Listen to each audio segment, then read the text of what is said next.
All right, guys, what's going on? Welcome in. So, quick little update here. According to Pro Football Talk, it's looking like the Carolina Panthers have called about possibly trading for wide receiver Denzel Mims. And it's interesting because, you think of the wide receiver needy teams out there. It seems like Baltimore, it seems like Chicago, maybe Atlanta. The Carolina Panthers don't, at least for me personally, I can't speak for everybody, but they don't instantly jump to the top of the list.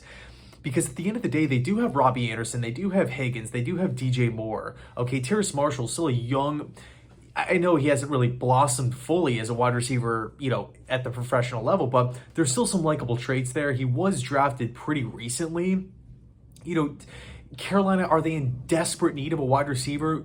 You could probably say no, but sorry about the thunder and lightning, by the way. But when you look at what Denzel Mims brings to a team, right? His ability to work over the middle of the field, one-on-one boundary plays, box out ability. He can bully corners, right? 6'3", over 200 pounds.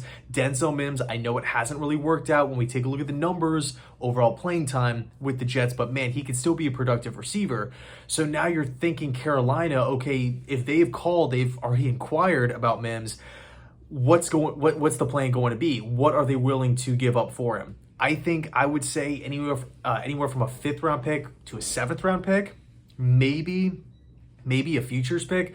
I'm not so sure. I mean, Joe Douglas, it seems like he wins every single trade, like whether it's the Sam Darnold trade, whether it's Chris Herndon, he always seems to maximize the return on players that he's trading away. So if he does get dealt to the Carolina Panthers, and by the way, a lot of people have pointed this out on Twitter, and I'll find the tweets and leave them linked down below in the description box. Denzel Mims had a ton of success at Baylor. When we think about Mims at Baylor in his college career, he dominated, right? Double digit touchdowns his last season there, 2,000-yard seasons. His college coach was Matt Rhule. Okay, so it's kind of ironic. It's a small world. But look, if Denzel gets traded to Carolina, I think he's going to help the team. Although I feel like there's other teams out there that would maybe give up a little bit more. But I do think it's pretty interesting that Carolina, because the news broke last night, that it seems like they're at the forefront of showing interest, right? We've heard a little, maybe Dallas, maybe Baltimore, but Carolina is the first team that's actually being reported, saying, hey, we have inquired about Denzel. So anyway, let me know your thoughts down below in the comments section. What do you think the Jets could get, trade package wise for Denzel? And as always, thanks so much for watching. Go Jets.